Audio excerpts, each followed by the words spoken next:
Since July 1st, every Wednesday, I have posted a video that's designed to help pastors, church planters, and campus missionaries think like a leader and lead like a thinker. On these videos, I typically pick a scripture, exegete that text, and suggest applications for leaders wherever they are in the world. Today's video will be a bit different. While I want to read a scripture, I'll make no attempt to exegete it. Rather, I'll simply tell you a personal story that hopefully will help parents, grandparents, uncles, aunts, and anyone who's trying to influence the life of a child, no matter what age, gain a biblical perspective concerning gift giving. As always, my goal is to help leaders, this time parents and others who lead kids, to think like leaders and lead like thinkers. Matthew 2, verse 10 and 11. When they saw the star, they rejoiced exceedingly with great joy. And going into the house, they saw the child with Mary, his mother. And they fell down and worshiped. Then opening their treasures, they offered him gifts, gold and frankincense and myrrh. This time of the year, movies abound that claim to capture the true meaning of Christmas. And usually that true meaning has absolutely nothing to do with the Christmas story recorded in Scripture.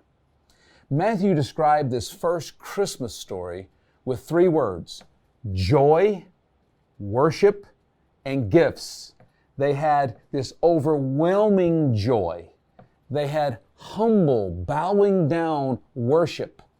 And they gave gifts. Now, when it talks about gifts in the scripture, it's not the receiving of gifts, but specifically the idea was giving gifts. Here's my story. It was the night before Christmas. We were in Savannah, Georgia. The year was 1989. Our oldest son was almost 4, our second son was 18 months old, and Deborah was pregnant with our third, due in about 8 weeks. We were visiting family in Georgia and Mississippi for Christmas, and then we were going to fly back to Manila loaded with toys and gifts like Santa's sleigh. That was the year that William, our first son, realized that Christmas meant gifts, lots of gifts. And he knew that according to the youngest first rule at my in-laws' house, he would be the second in line to open his gifts. At my in-laws' house, the gifts were typically divided into piles. And there would be a pile of all the gifts from uncles and aunts and cousins and parents and grandparents and whoever that said to William, and all those would be put in a pile. And then there was another pile that said to James. There was another pile to this cousin and that cousin and on, and everyone had a pile of gifts that were to them. Once all the gifts were put in the right pile, they were opened one at a time, beginning with the youngest and continuing to the oldest. And that meant that James was first. He was the youngest of all the cousins, then William, then other cousins and uncles and aunts, and then mom and dad, and finally grandparents and ultimately great-grandparents. As good Christian parents, Deborah and I had attempted to teach our young boys the true meaning of Christmas. We didn't expect much from James, he was only 18 months old. But we assumed that at this point, William understood that it was better to give than to receive. After all, Jesus was born because God so loved the world that he gave. We had recited that scripture 1,000,000 times to him at this point. Christmas was all about giving, God giving his son. What happened that night in Savannah, Georgia, let us know that our children had completely missed the point. And we had to adjust the way we would celebrate Christmas in the future. All William wanted for Christmas that year was a bow and arrow. His mind was made up. He knew what he wanted. He would not be denied.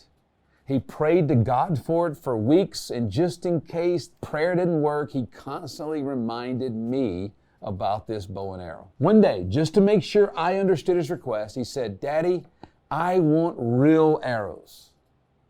A bit apprehensive, I had to clarify. What do you mean by real arrows? My 3.5-year-old son said, you know, the kind of arrows with the rubber things on the end. Real arrows, not just toys. He was as serious as any 3.5-year-old boy has ever been when making a Christmas gift request.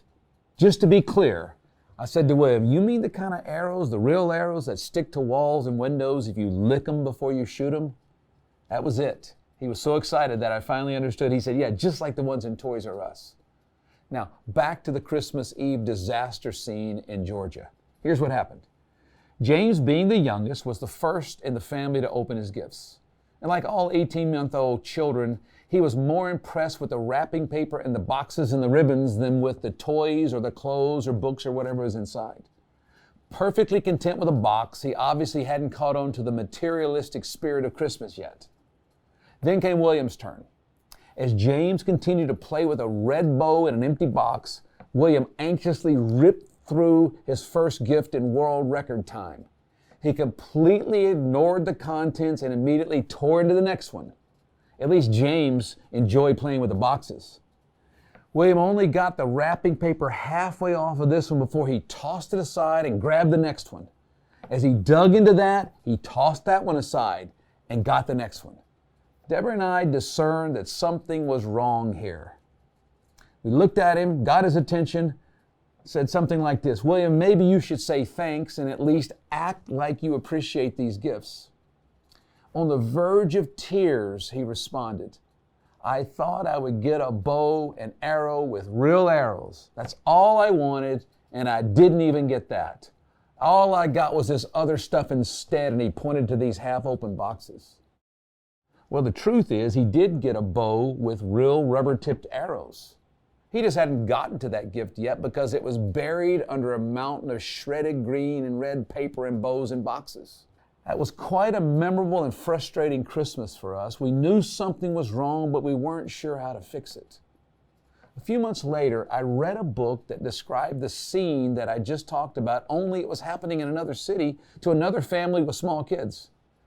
It was sure comforting to know that our experience was not unique, and maybe we weren't complete failures as parents. Right now, I can't remember the name of the book or the author, but the guy in the book not only had the same problem we experienced, but he identified the root of the problem and he came up with a brilliant solution. His solution was so simple.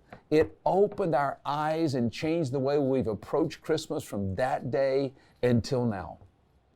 On that disastrous Christmas Eve, my son was upset and ungrateful because he thought he didn't get a bow with real arrows.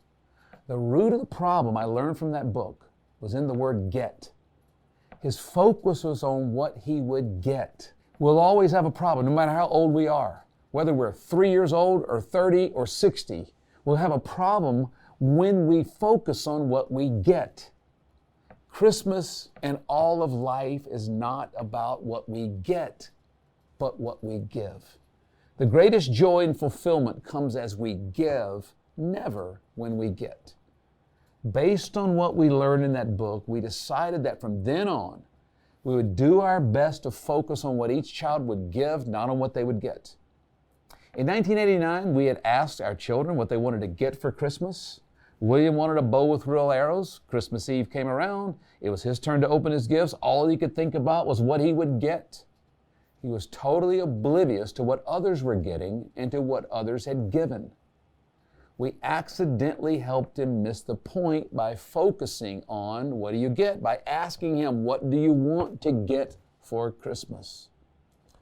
After that Christmas, rather than asking our children what they wanted to get for Christmas, since then we've asked them what they wanted to give for Christmas, what they wanted to give us as their parents, what they wanted to give their brothers, their neighbors, their relatives, their friends, their teachers, whoever.